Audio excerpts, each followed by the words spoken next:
Welcome to the Darkfriend Social. Thank you all for joining us on this. Well, I guess it's beautiful here, a beautiful Monday evening where I'm at. It may suck where you're at, but that sucks if that's true. But it's great here. So I'm excited to be back for the second week in a row with the Darkfriend Social. And tonight I have a very special guest. Many of you may know him as John from what? Wait. Shit. I meant Lauren from Unraveling the Pattern. I have a little more hair. You At do. least on top. You do. Welcome, Lauren. What's up, man? Hey, how's it going? Great to be here. It's been a while, actually. It has. I think last time I've talked to you was at Jordan Con, which was amazing. But before that, months probably have gone by. So absolutely. Guys, before we get too deep into the show, I always chat with the guests before we come on, and I learned something new about Lauren. If you guys did not know this about Lauren, in addition to being amazing at video editing and all kinds of things, he's also an avid hunter, which I had no idea. I'm a poacher. I just hate any animal that's cool. What I discovered was, Lauren, so there is a Indonesian elephant. Well, I guess I should say there used to be Indonesian elephants. Lauren murdered the last one with his bare hands, and there is the tusk. Yeah, I'm one of those people you hate to see, like one of those dentists that goes out just to kill animals on safari. That's me. By the way, that's totally not true. Tell them the real story of what that is. Well, the real story is not very exciting. I have this sitting in the background, and I was like, I should pull this over. It's just, I don't even know if this is an elephant tusk, but it is legitimately ivory something or other. And I found it when I was a kid in the mountains in Arizona, and I've had it ever since. That's not a very cool story, but. Well, while we're on this topic, though, we talk. I actually showed this the last time Lauren was here. I have a clip of Lauren as a kid, and you guys are going to be shocked at this. Hold on, let me go ahead and play this. Here we go. Oh no. Yeah. I just wanted to say that it really irritates me that South Park would say that red-haired people don't have souls, okay? Because we do. We do have souls, all right? Teachers have souls! I go to church. I'm a Christian. You don't know me. You're not God. Oh, man. Lauren, I had no idea you were a YouTube star that young. I mean, obviously you've grown into the YouTube fame now, but no, I had no idea. I peaked early. All right, so is that Lauren or Nae'Blis? Well, maybe.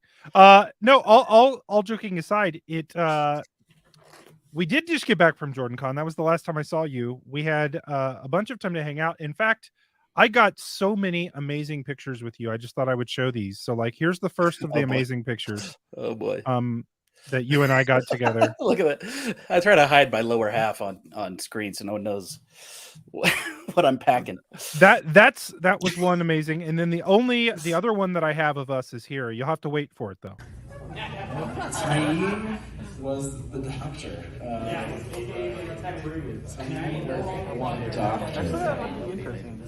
All of the forsaken, the glorious doctors.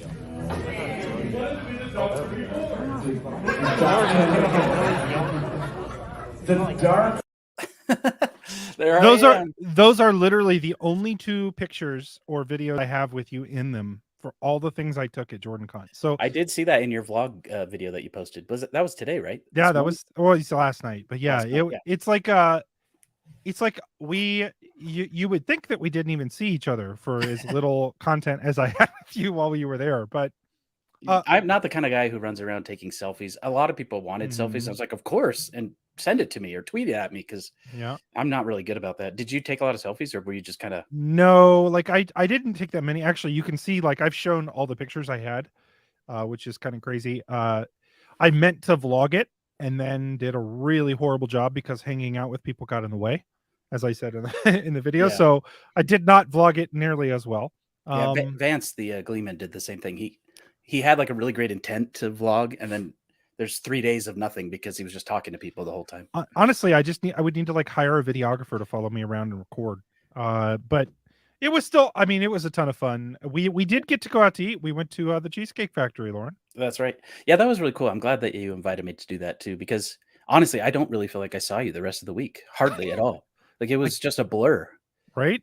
And It, so I'm glad that was like my first night too. And so I was glad that I got to go and yeah. hang out with some cool people. You know what? I mean, everyone says this, but it's so true. I'm not the most social person, but Jordan Con, it like Mhm. made me want to be more social. Like I've actually been like light the last few weeks since, just because it was so like uplifting and awesome. So Well, I'm glad it's you had fun, man. It was definitely, it was a different experience this year. I said this in the video, and again, if you haven't seen it, go watch the video. I have more. I actually have a couple videos, like in that video, if that makes sense. Yeah. But it was definitely a different experience because this year there were so many more people there, but it honestly it didn't feel that way in a small degree because people were more spread out because there was Mm. more stuff to do. Like last year, everybody just hung out in the lobby. Oh, like the whole time. Right. So like the lobby was always packed. So in any case, yeah. The FOMO was weird to me because I was there, and yet there were Mhm. things I was missing. I wanted to talk to everyone. I wanted to see Mhm. every panel. I couldn't do it all. So I would stay up till like 4 a.m. Just talking. I couldn't Yeah. stop hanging out with people. It was the best. And then that night actually of that video you have me Yeah. at the Looney Theories. I'd heard all these great things about Looney Theories. And I was at the karaoke watching people do karaoke. And Delusions of Grandel, who's great, by the way. She has so much energy. She was like a vampire. She sucked the energy from me. Did you see her dancing around? I don't know if you were there at karaoke, but I I had to heard get I I heard had to her. get out of the room. I was so like I was like, I can't handle this. The energy of this room is not so I went to the Looney Theories panel and I was a zombie during that panel. I could barely think. I I ended up going to bed at like 10 p.m. that night or something because I I was think I have a picture of Delusions that night. Here we go. yes. She looks very sober. I mean, she was genuinely awesome, but she just She had is like, awesome. and she even told me, I know I can be a bit of a vampire. Like she just sucked the energy from the room in the best way. It was amazing. Charnice was there, and Yes, she was at Cheesecake Factory with us. See, that's right. that's who else. Who else was on that crew? There were a lot of people there, but Oh, don't ask me to remember names, but there were some amazing people there. Bane and Chiad, she was there, right? yeah, Bane and Chiad. We had. I mean, it was a great time. Had by all. Um, I am excited that not Jordan Con, that WatCon is coming up because we get to do it again. So, if you are not aware, WatCon is a thing. I'm just loving throwing up graphics right now. I feel like I've got Taylor in the other corner. WatCon is July 8th through the 10th at here in Columbus, Ohio. We are filling up fast. I did get some news today that I want to pass on. So you all are the first people to hear this because I got an email back. We have almost filled up the hotel. We're not quite there, but if you need to book your hotel room, do it now. It's free. You can pay later, but book your hotel now because we are filling up the hotel room. So That was actually a mistake I made for JordanCon. I didn't have my hotel booked. I was Mhm. just like, oh, I'm sure it'll be fine. I'll find an Airbnb or something. And then I was like, no, I need to be at the venue. That's important. Yes. And luckily there's like a Facebook group dedicated to like trading rooms with people trying to get that all worked out. Mhm. There were a lot of people like me, last minute bookers. And so thankfully I ended up rooming with Rob Christensen from Weekly Wheel News, Yeah. which was nice that he was able to do that. This time for WatCon, I got my own room though. It's just better to have your own place to crash, It is. And if you can't, like, I would try to team up with somebody if you can't afford it. But one thing I will say is this: book your room now. It is free now. You need to check, like, even though it doesn't cost you money now.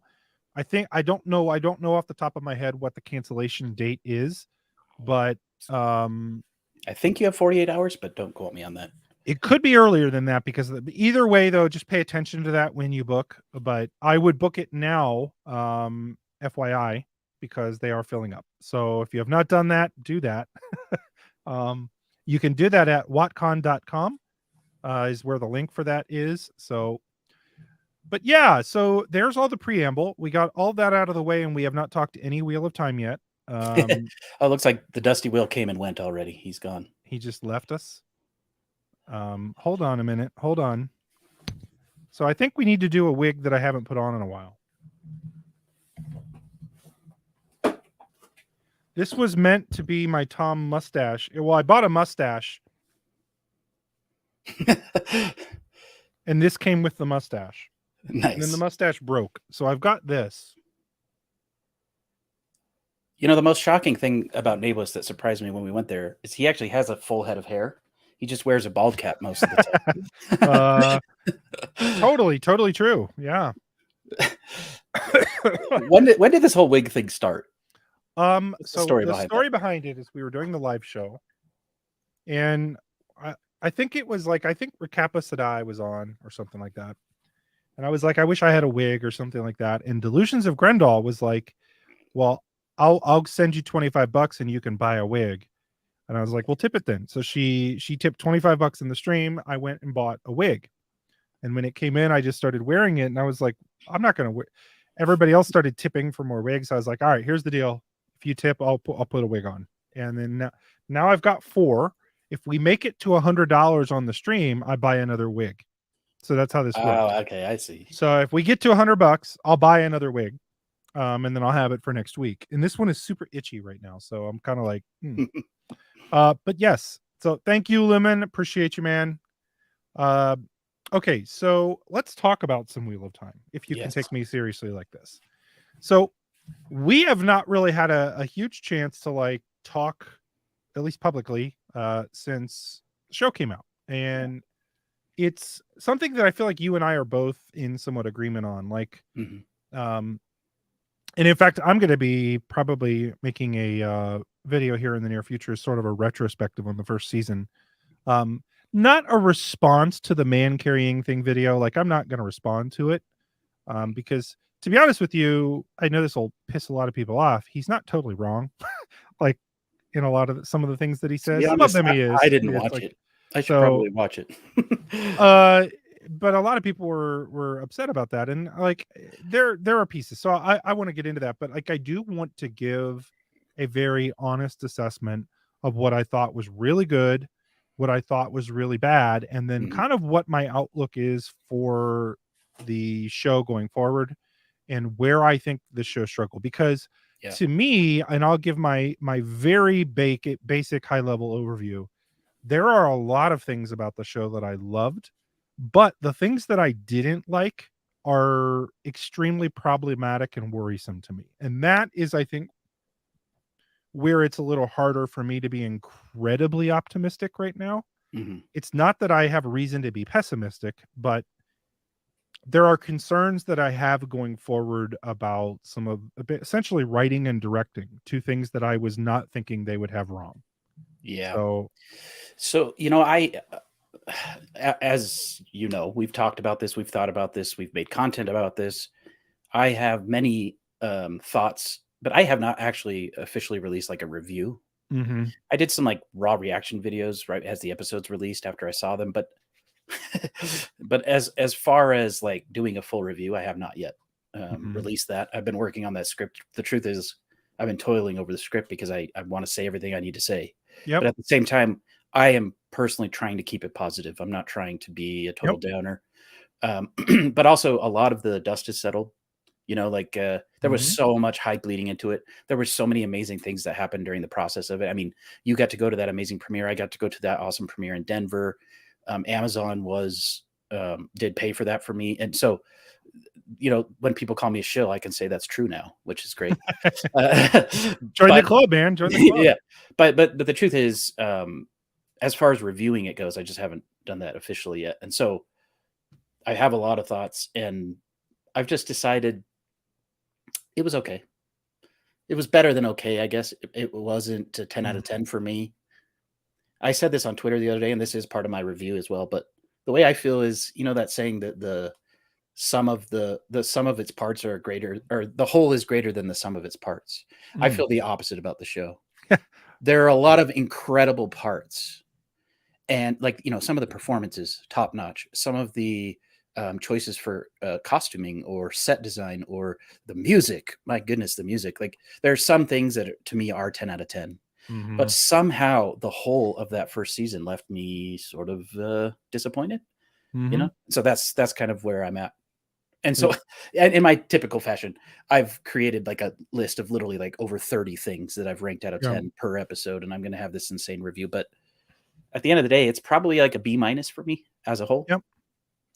Well, you sit. I B- would be very positive compared to my assessment. I gave it a 5.5 out of 10 in my season 1 review. Now that was if you had asked me after episode 7 what I would have had it at, it would have been far higher. I went and retroactively ranked some of my episode, because my episode reviews, you put it exactly right. To me, the show was, the parts were better than the final version. Like, taken as individual things, to a great idea would be the step and plot line. I thought it was well done. Like, I thought, cool.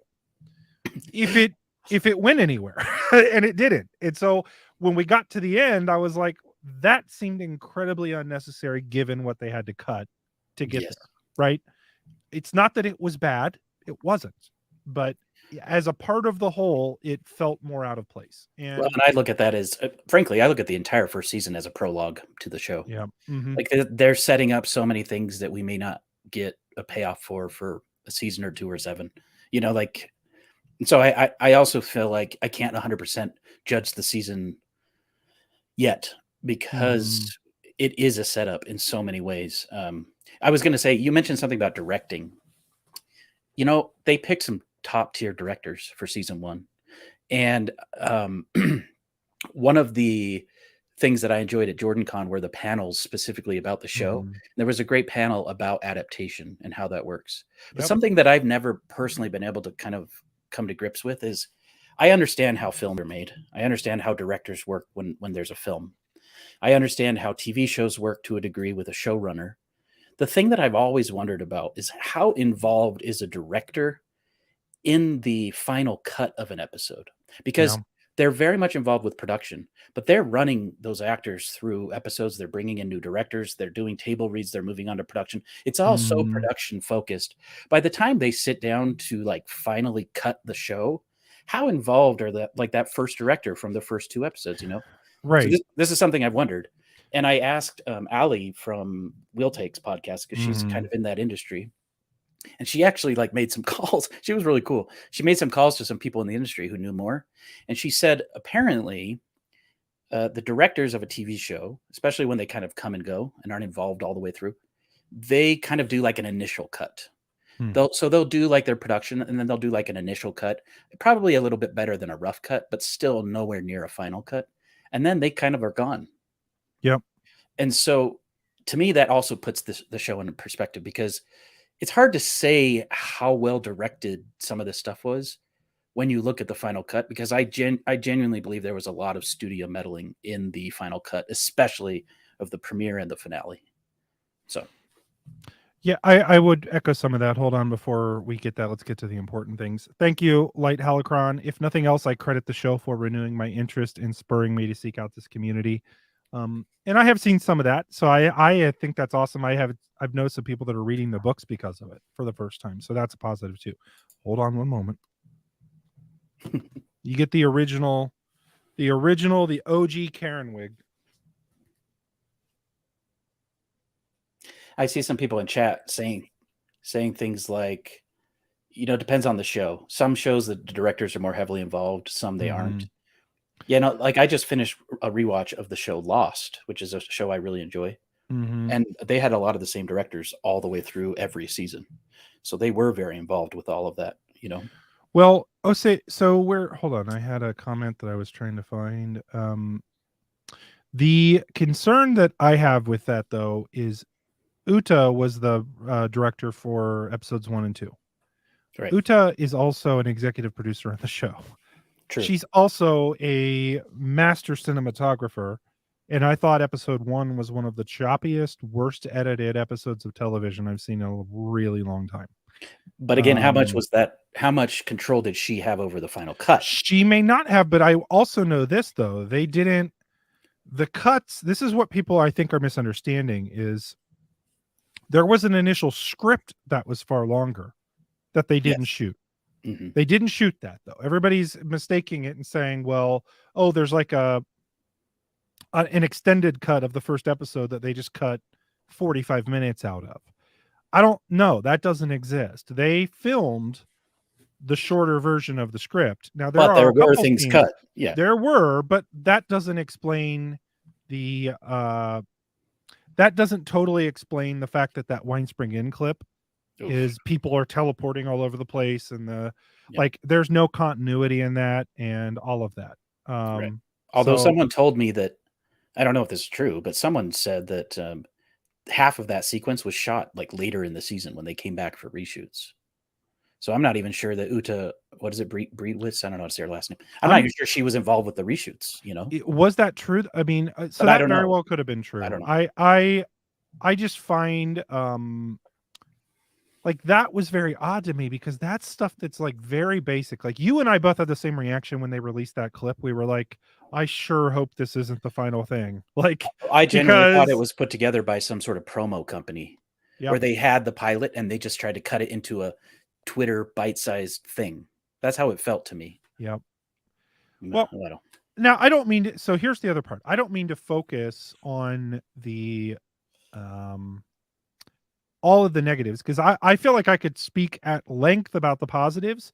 My overwhelming theory here, and this is where I will continue to bang this drum, despite all of its shortcomings, and a lot of shows have shortcomings, to be very clear. Like Game of Thrones season 1 is not perfect. There's definitely things that show up better in the later seasons as they got more money, as they fell into their own, all of those things. But I think up until episode 7, I can speak to say that in my live streams, in this show that we were doing, right, up until episode 7, we'd have 500 people in the chat, even book cloaks that were beginning to, and there was a specific one that was even beginning to say, you know what, this might be okay. I get it. It's different.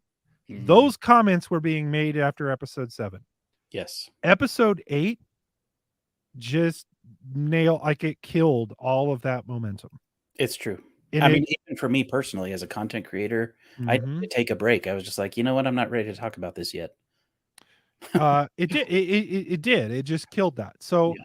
like, and I know there are some people that love episode 8, and if you love it, it's not my place to tell you that you shouldn't love it. To be very clear, it's just I can understand where a lot of the backlash came from, and so Yeah. to me, I see that as a good and a bad thing.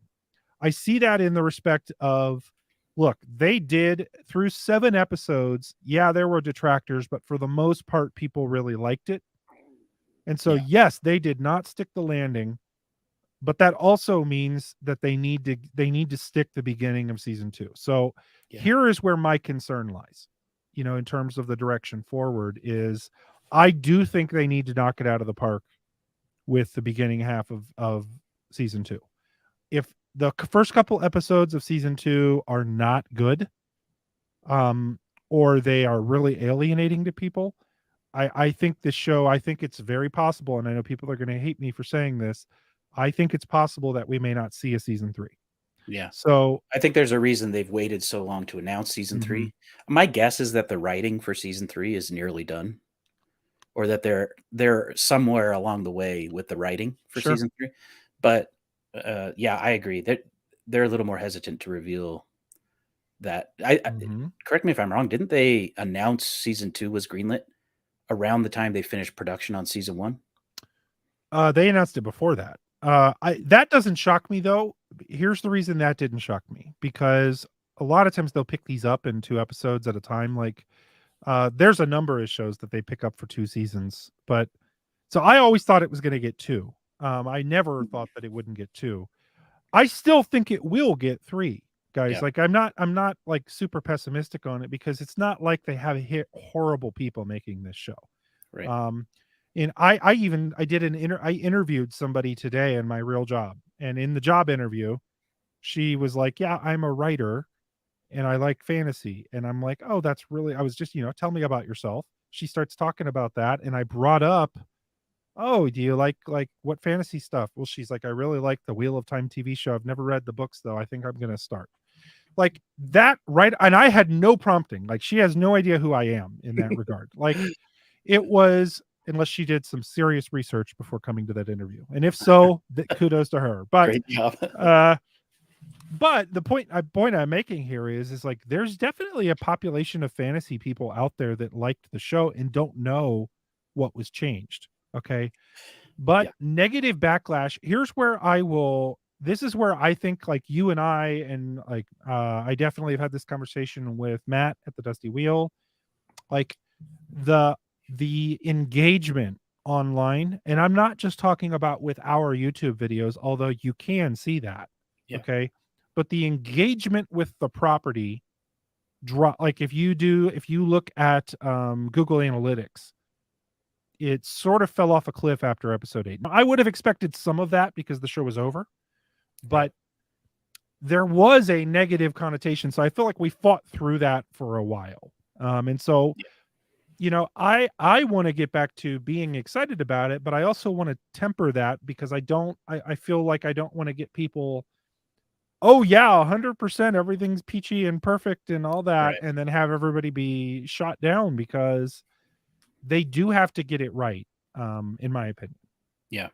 I think it was Talk Around Riyadh. I was listening to their podcast, and they asked the question. It was their season 2 wrap party celebration, and they asked everyone the question: "Are you more excited for season 2 than you were for season 1?"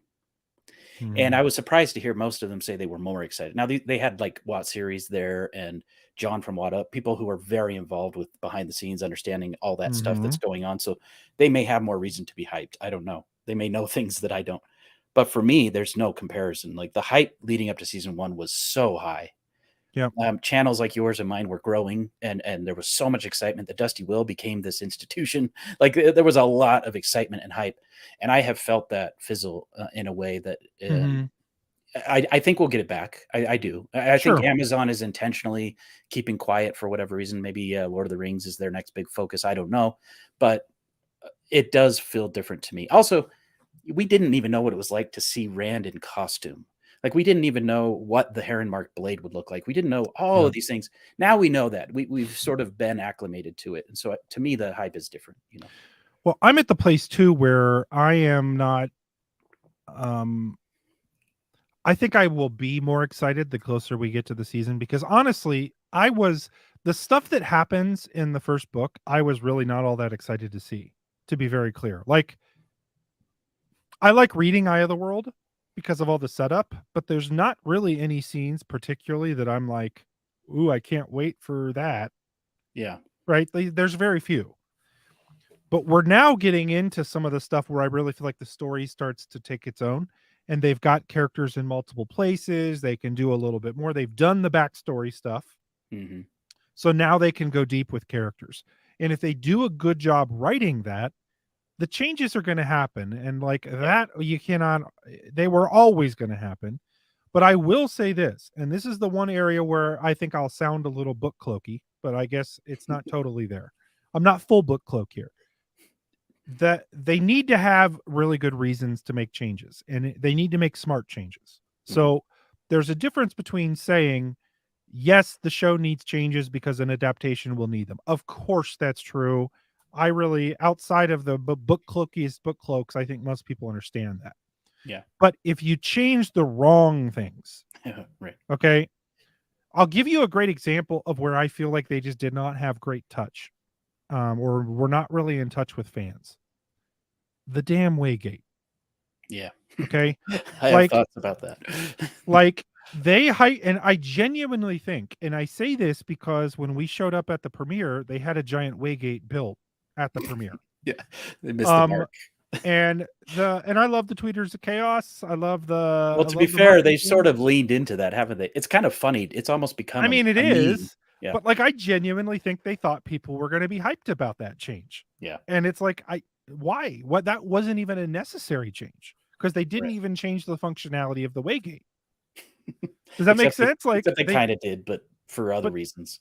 But they didn't even need to do that either. Yeah. Do you get what I mean? Like it wasn't even necessary to do that.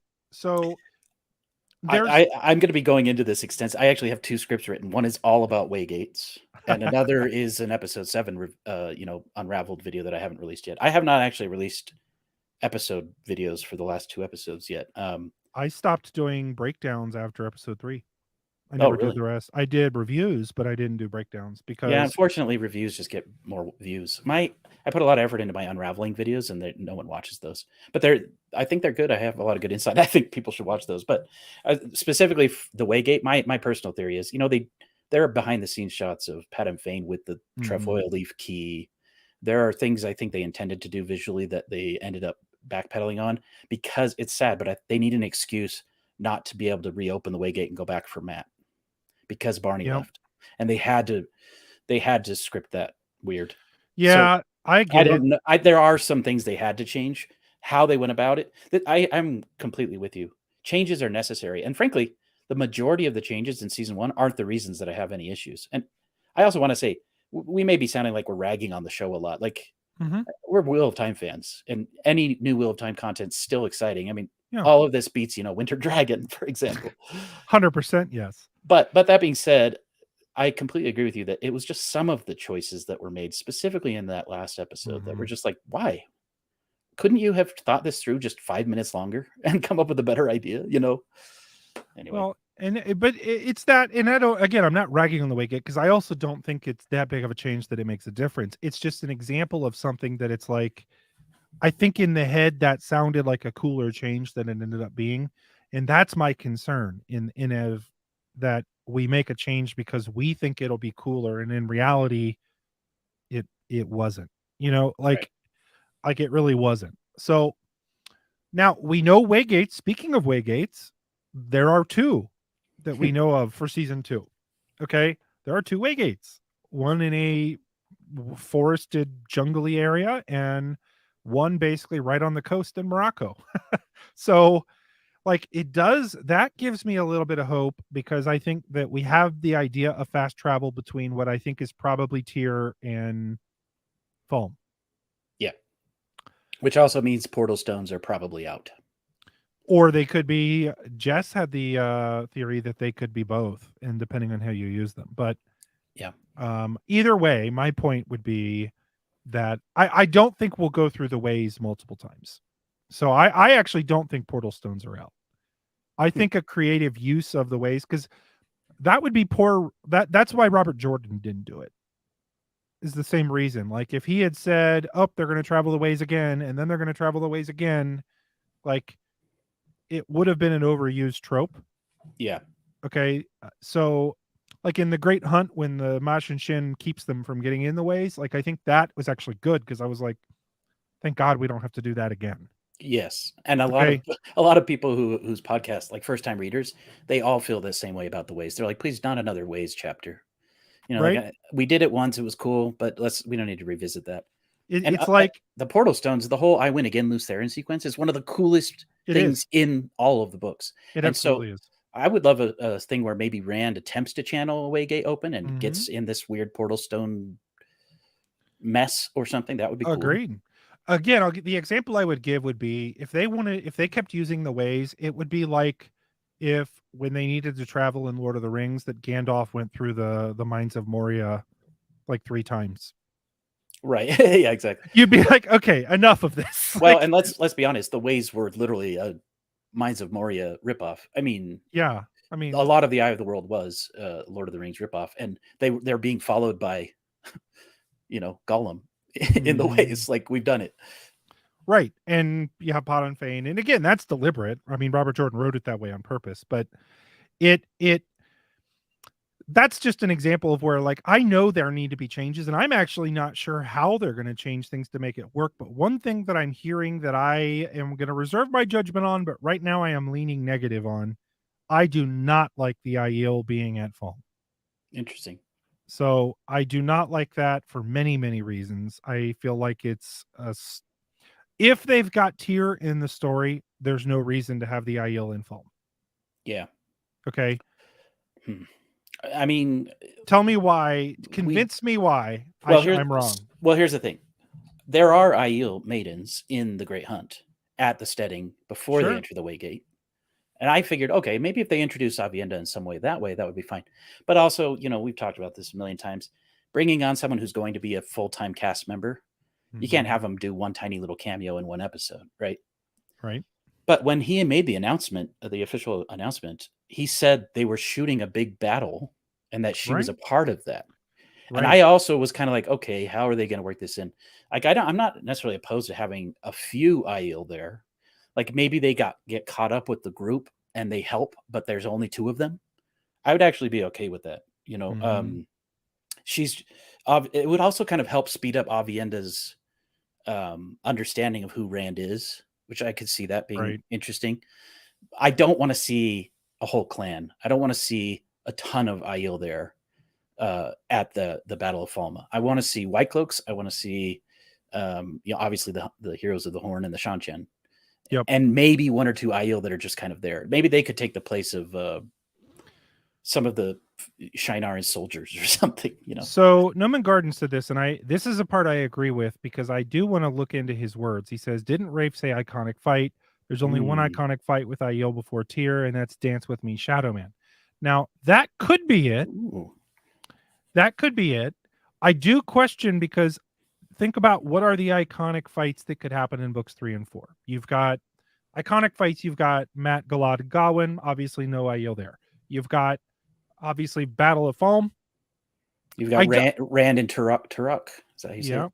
Rand and Turok, not there. Mhm. You've got, and then of course you've got the Aiel and Rand and Matt invading Stone of Tyr, right?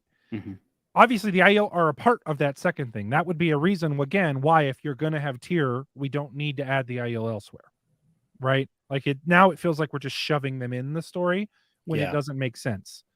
That's like, oh, I need Dany to rescue Jon Snow in the north on her dragon, so we'll have her teleport 4,000 miles in half a day to rest. Like that Yeah. would be pushing plot. Okay, It just feels like lazy writing, frankly. yes, Yeah. that's what that would feel like to me. Now, again, they might have a creative way where it's not lazy writing. So that's where I'll withhold red judgment. But my initial reaction to the idea of the Aiel being there for the Shanchan and all of that, like that's my initial thought is that's not great writing. Yeah, I have to agree with that. And Darren says in the chat, he says, I don't consider the Dance with Me Shadow Man scene an iconic fight. I don't either. Right. I mean, it's a cool moment. It's one of how many times where the girls get captured and then have to be rescued or barely rescue themselves. Like Mhm. that's another trope, which I hope they don't repeat too much, if at all. See, So, yeah. this is what I thought. So Sherbet Mango said this. I thought Tyr when they said iconic fight. I thought the same thing. And we have not heard, I want to say this very clearly. We have nothing that 100% says, by the way, that they are not filming part of Tyr in Morocco as well. Sure. I know a lot of people because there are a number of different locations they're filming. If you go to the Scala, I'm saying it wrong. There's a fortress they're filming at. That's where Yeah. Rafe was recording that, by the way. And that is possible to be the Stone of Tyr because it's on the coast. It doesn't have, they could be editing in greenery or anything like that in the background. Like they could just be using the parapet and filming in the area there. So, well, and here's another thing that we haven't considered. I know a lot of people think, season 1, book 1, season 2, book 2. mhm. I think season 2 is a great opportunity to combine books 2 and 3. The concern that a lot of us had is that they would combine Falm and Tyr, which I don't think they will or should do. No, But who's to say they don't have sort of like a mid-season arc where they finish up at Falm, well, and then move on to Tyr for the second half of the season. I think they totally had a chance to combine them, but I think they blew the chance. Talmeo, hold on. We got a tip here That's great. from my good. You'll have to hear the story one day about why his name is Tal Mayonnaise because it was supposed to be Talmanes, but Tal Mayonnaise. Talmanes is one of I was talking about Discord and like COVID in my video and how like we all became Discord friends. Talmeo here is one of the OGs in my Discord server back when there were no Discord servers, and I was like, me and Daniel Green were the only two. He's one of the OGs of that Discord. So he didn't ask for the wig, but he gets a wig. Hold on. That's awesome. I'm going to read through some of the chat here. And by the way, he will be at WatCon. So thanks, Talmeo. It's good seeing you, man. Yeah, Random Noman says it feels on brand for Rafe to want people to think they are only filming Falm there. So here's the thing. He said they're filming an iconic scene. He also said in the video, we will be seeing the Battle of Falm, right? Uh-huh. But he didn't necessarily say that's what they were shooting there. Correct. And that's kind of what my take on it was I thought, because here's why I say that. Okay, so the Larzazate scene, there's a fortress in the middle of the desert surrounded by desert, and that's where the White Cloaks were seen. Mhm. Okay, that's where the writing was happening. That's where all the extras were.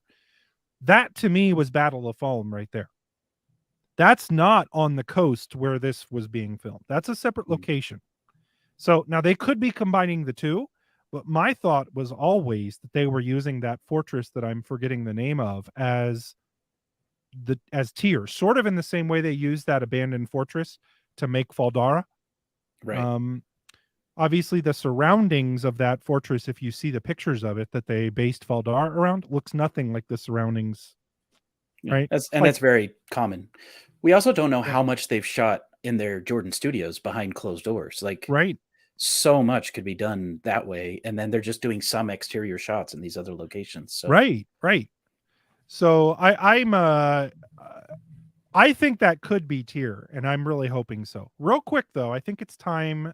We need to take a small break here and get a word from our sponsor here. So without further ado, guys, this is somewhat pertinent to the news right now, so we'll just go ahead and throw this out there. Here we go. Do you practice safe sex? Do you drink heartleaf tea and then pray that it works? If so, it's time to armor up. Introducing Power Forged condoms. Our ancient rubbers are unbreakable. These condoms were forged with the one power during the Age of Legends. We found them at an excavation site. Is it weird to wrap your junk in something super old that we dug up?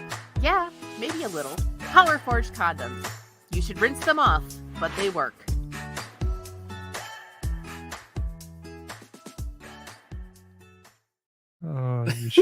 you should rinse them off, but they work. That's great. Totally.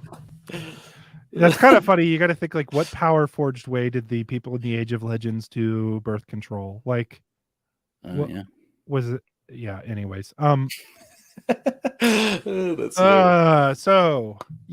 that's exciting though. I think that it is possible. I think we are probably going to see tier. I feel like it would be a waste of them setting up tier in season 1 if we don't get to go there in season 2. And like I was saying, they had a chance to combine them. It would have made sense to combine them in a small, like I could have gotten there had they made the Shan-Chan invade tier. Yeah. That's where they could have maybe done that, but we know that they're not doing that. So right. I wouldn't have loved that, but I could have gotten there. Do we know that Falm is still where it is on the map?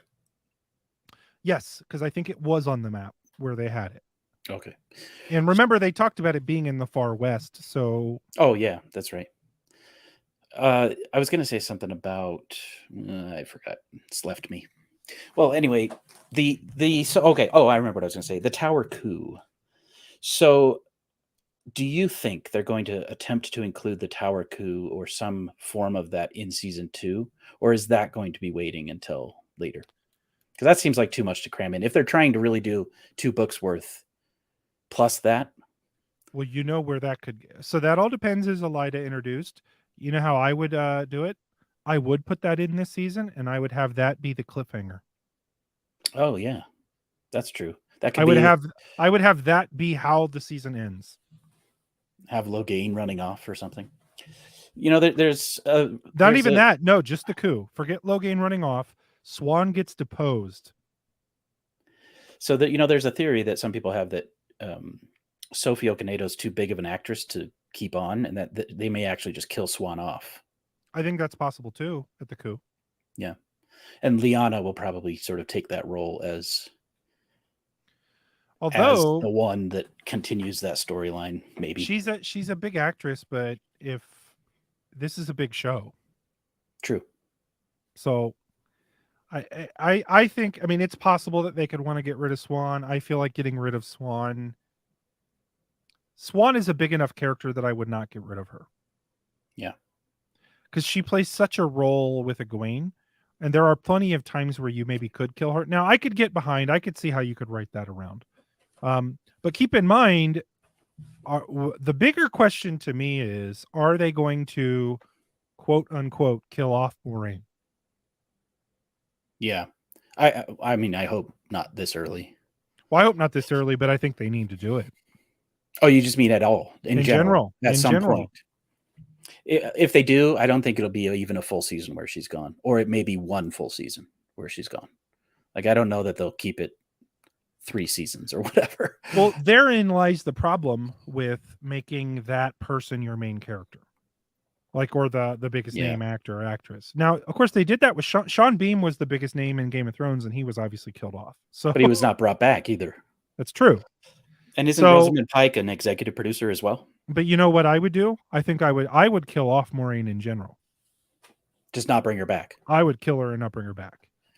But she doesn't do anything when she comes back. Well, that's true. But the buildup and the whole Tower of Genji and all that's important. So who would you replace there? Who would be the... I mean, I think you could cut that plot line. It's really irrelevant, honestly, if you think about it. It's cool. It definitely has a cool factor, but like, what other thing does that play?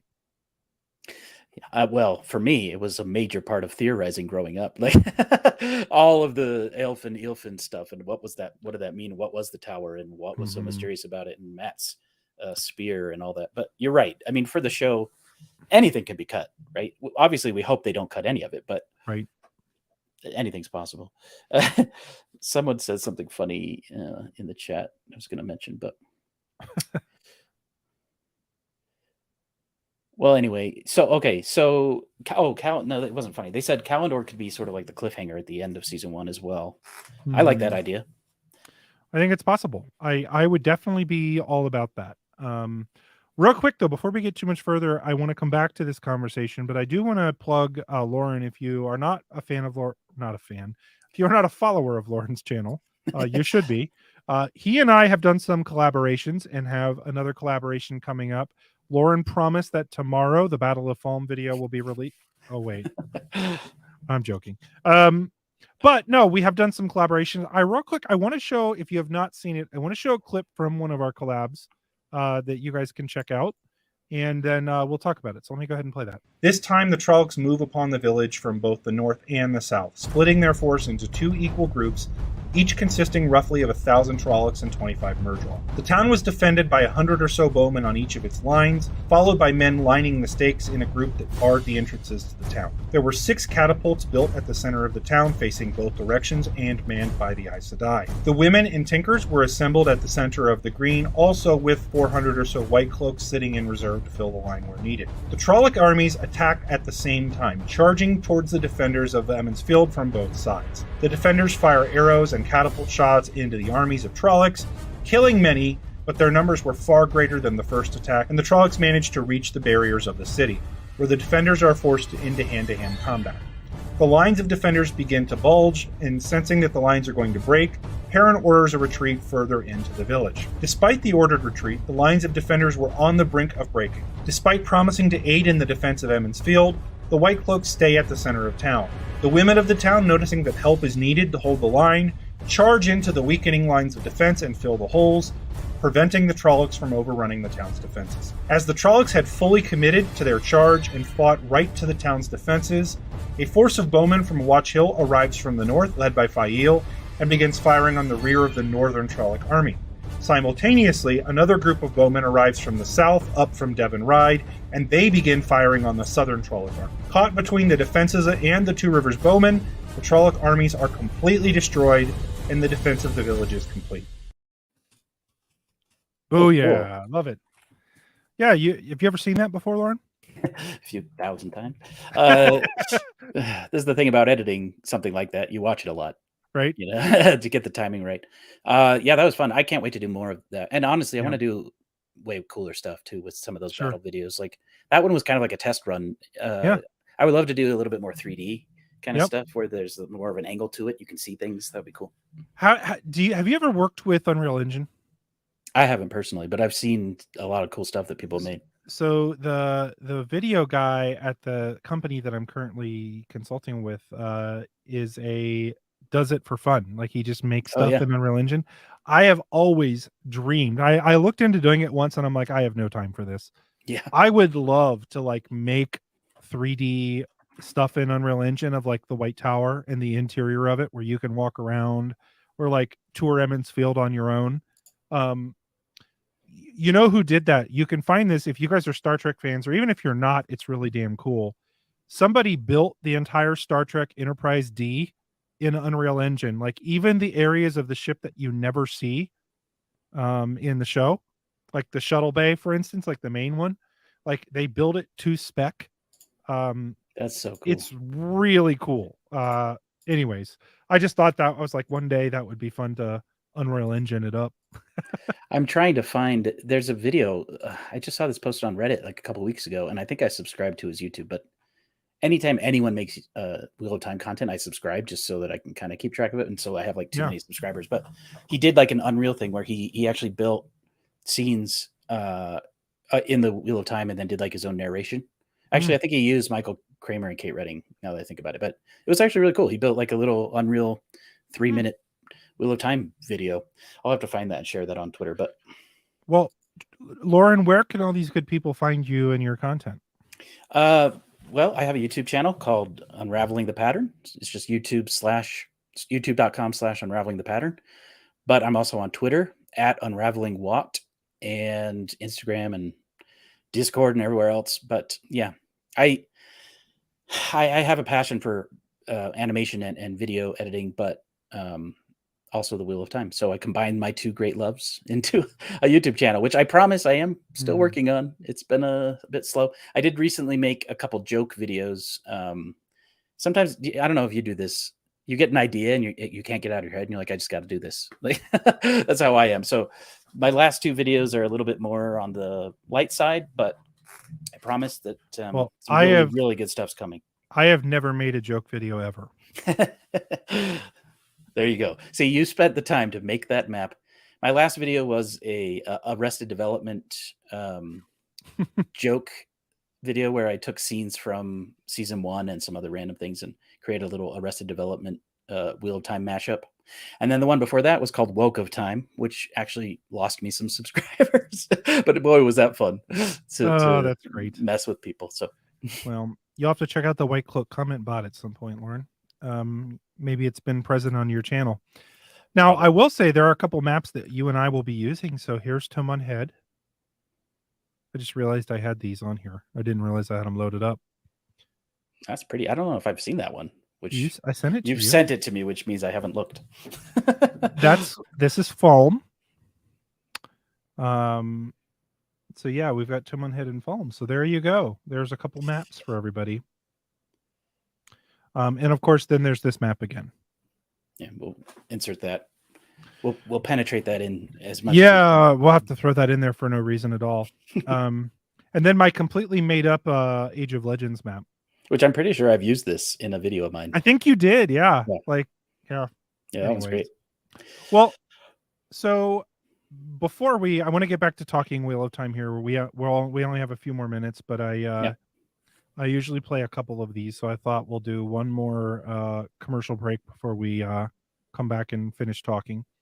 So let's do one. Anybody have a request of one that we have not done in a long time? We did White Cloak comment bot last time, so what's one we haven't done? Here we go.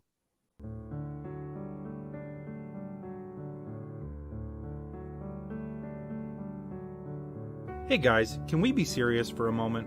Have you ever left your Beltane celebration because you were afraid of where it might lead? Seen a well-turned calf and not had the reaction you should have? Is your Tower of Genji not exactly getting it done? Herbs from the Wisdom not helping? Erectile dysfunction is a very serious condition and can affect not only your self-esteem, but your most important relationships. If you are dealing with erectile dysfunction, you and your partner do not have to suffer. You can get help. Introducing the Warder Bond. The Warder Bond will give you greater physical prowess, the ability to sense shadow spawn, and the ability to literally fuck for hours. But don't take it from us. My name is Maureen Damadred. My husband, Tom, is great with the mustache, but we met later in life, and when it came to sheathing the sword, it was more like the eel among the lily pads, if you know what I mean. Then came the water bond. I was walking bow-legged for weeks after I bonded him. He can literally go for days. Let's just say that man never misses with his dagger. Don't suffer through erectile dysfunction alone. Seek out your nearest Aes Sedai and ask about the water bond. You won't regret it. Side effects include mental domination, manic behavior, and the death of your Aes Sedai, loss of privacy, and emotional mood swings. If you're in a monogamous relationship, it is not recommended you seek out the Green Aja for your bond. Water bond. Who doesn't want to fuck for hours?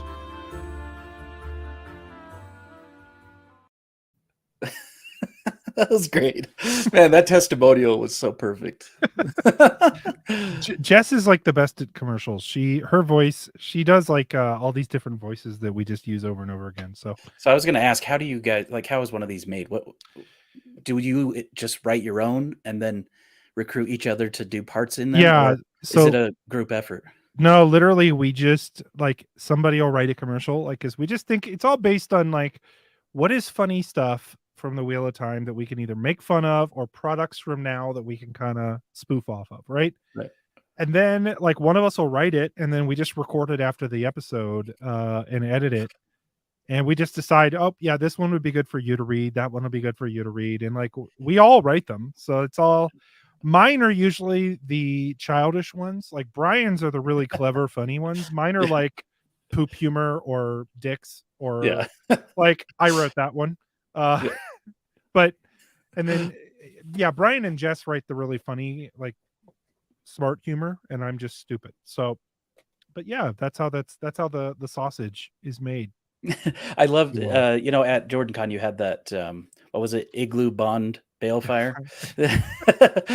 And what I loved about it is you had like this spinning wheel that would pick from groups that I'm guessing you would predetermine, but it would pick 3 people that you would have to decide. And it was so hilarious how every time the spinning wheel would stop, there was just like this cacophony of everyone in the room for 2 minutes couldn't stop talking, and everyone was talking about who they would screw and who they would kill. It was the funniest thing. Like you guys had to like calm the audience down so that you could actually do the panel.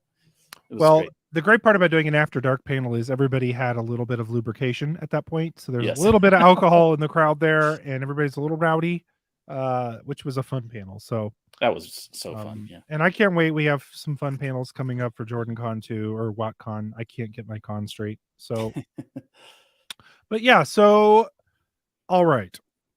Lauren, what is the thing that you are the most looking forward to, I think, about season 2? Like, what's a scene? What's a moment? What's something you're really hoping is like your non-negotiable? Yeah. They got to put this in and they got to get it right. Boy, well, that's tough because they've already kind of set things up in a way that there are going to be some ripple effects. I'm not really sure where they're going to go with something, for small things like Loyal getting stabbed. Right. Like that's, Matt being gone. Mm-hmm. In general, I am very excited that they didn't have any COVID shutdowns for production. Right. And I am hoping that there's more trust given to Rafe and his team because season 1 was considered a success in Amazon's eyes. Mm-hmm. I hope there's a little less meddling. As far as specifics, I really do want to see that Matt Gawain Galad fight. Mm-hmm. But I also would love to see Matt, when his luck kicks in, dancing around on rooftops and killing off the gray man. And that night when he just has like that feverish luck, and he just goes from inn to inn and he eventually stumbles across Tom. That is another moment that for me, I really hope they get right. Yes, 100%.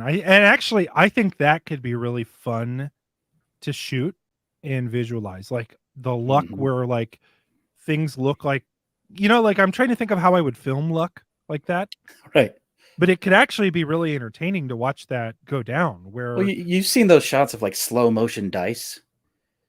or coins flicking and rolling slowly before it falls on one side.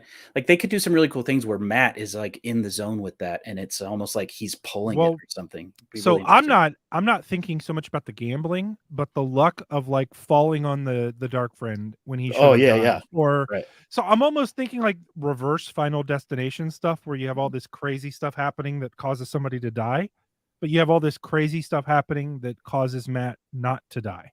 Yeah, that's a great point. Yeah, Like that would be really cool to see Tavir in that play and yeah, see his luck be like real. Because the gambling, you're right, is easy. They could just show the dice, they could do right, right. whatever, right? Like, but yeah, that would be fun. It reminds me of that scene from one of the Pirates movies where the guy's walking down in the ship and everything's exploding around him, and Yes. he's just walking through it almost untouched. Yeah, I would love to see something like that. It's like bullet time in a weird way for Matrix. There's a lot of cool things that I think they can do, and I like this is the part that I am the most excited about. I feel like they're finally getting to the content where it's actually fun to adapt. Yeah, Like I feel like there's actually some really good stuff to adapt here.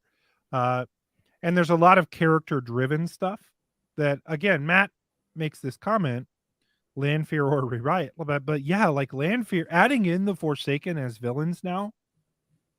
Like now that might be some cool parts too. Like having but not knowing it's Lanfear. Like I completely agree. My concern is, and I didn't hate how they did the quote unquote dark one in season 1. I thought he was cool, but I've always thought, have you watched The Boys on Amazon? Yeah. Do you know how like terrifying Homelander's character is? Because he is so powerful and he sees everyone else as basically ants to step on. He doesn't see people as people. Right. This is the kind of psychotic fear I want to get from the Forsaken. They are gods among men. They know it, and they fly off the handle in weird ways that make you nervous when they're on screen. I want that kind of energy from at least some of the Forsaken. Sure. And I don't want Robert Jordan's thumb twirl or mustache twirling monologuing villains. So it'll be interesting to see how they do that. But there's a tension in The Boys when certain people are on screen. I want to fill that with the Forsaken. Well, again, I feel like Lanfear isn't the mustache. Like Lanfear has motivations. The I don't like the Forsaken that don't have real motivations, that like are just kind of mustache twirlers. Like Moradin is boring to me. I've always thought that. Yeah. Yes, he's got motivations, but I frankly think they're boring. Yeah. So Grendel is my favorite. So like Grendal's better than Lanfear, Matt. It's just true. It's a fact. Fact. Oh boy. Yeah, Shots fired. Shots fired. But all things being considered, though, like I do enjoy the Forsaken that have backstories that are more fleshed out, that are real. Because here's one thing I'll push back on. You're right about the Forsaken being gods among men at the beginning of the story. Well, in their own minds, not necessarily. But yes, I was going to say the reality of it is that they actually aren't. Like, like Nynaeve being able to compete with Moghedien is not a fluke. Like, correct. That's the difference here, is like Nynaeve is actually stronger than Moghedien. She just wasn't quite yet. Like, so yeah, like I think that, that hubris is there, and I want them to be dangerous. My contention would be, and I've said this many times and I get flack for it, I want the bad guys to do bad things to people that we like. Yeah. Okay? Well, look, there's that famous scene in The Gathering Storm with Semirog and Min and all that stuff that goes down. We need more of that, frankly. I mean, it's terrible. You don't want to see people you love in seriously traumatic situations, but at the same time, it makes for great television. Game of Thrones did it pretty well for the most part in the early seasons. We need that. Did you intentionally bring that moment up? Because that's the one that I always get flack for. Oh, really? Do you know what I constantly tell people that I think should happen there? And I know everybody's going to disagree with me. I want Rand to actually kill Min. I want Semirog to actually force it to happen. He balefires her, and then if you want to bring her back, cool, with the balefire, fine. But I want him to actually do it. Yeah. I mean, imagine the emotional toll that would take on him. It's such a great, that's my dramatic moment. That being said, it would be terrible to watch. It would be horrific to watch. But I just that's hope the we get point. to that point. I hope we get to that point. That's you the know. point. Is that it should be dramatic. And honestly, I would be terrified of the Forsaken doing crap like that. Yes. Like that's what we should be terrified of them. Yeah, and it is a So- little unfortunate that in the Wheel of Time, any of that sort of stuff that did happen happened almost too late, to where the stakes were like some great characters were killed in the end. You know, people like Roark and others, but unfortunately, it just took too long to get to that point. So, guys, I'm just going to push back on this comment here. I don't think Rand could actually. Do you think that Perrin will ever recover from killing Layla? Yeah, they've already sown some seeds of that, haven't they? Right. My point on it is that he could get around it by saying that he didn't actually do it, because he didn't. Well, also, I don't know that Rand is supposed to get over it. Yeah, I don't either. I mean, that's not necessarily his story arc. Yep. Well, So- that could be a whole nother conversation. I was going to say, what's that term? Schadenfreude? I think that's the term, where you feel a sort of pleasure when other people get humiliated. That's what I want to see with the Forsaken. I want to see them come in so prideful and so like, we are better than you, and then come across a Nynaeve or a Rand and be like, oh, I guess I don't know as much as I thought. Like, that's the kind of stuff that I look forward to. I want to chew on that irony. Well, we have gone over time, so I appreciate you. First of all, Lauren, thank you for coming on. This has been a blast. We need to do this more. We have Thank good you. conversations. You know, I'm not the best at selling myself. I do hope that people will check out my content. It took me so long to get to 15,000 subscribers. I think I'm at like 15,015. And to be fair, you know, YouTube, I don't release a lot very often, so I understand that, but I do appreciate everyone who watches my content and subscribes, and I can talk Wheel of Time all day, every day. So hit me up on Discord or Absolutely. anywhere. Yeah. Absolutely check out Lauren at Unraveling the Pattern. Just go into the YouTube bar and search Unraveling the Pattern. If you are not subscribed, do so. Go watch all his videos, follow him on social media, support his Patreon. Make a cool comment about what a cool ginger he is, whatever it is, but do that. And it does have one L, because we're weird in the States. We spell it with one L. Well, thank you for coming on. Make sure to like this video and subscribe to this channel as well while you're here. And that is that. So we'll be back next week. Check out the video I released yesterday if you want to see more JordanCon stuff and some news. And that is that. So thank you everybody for coming.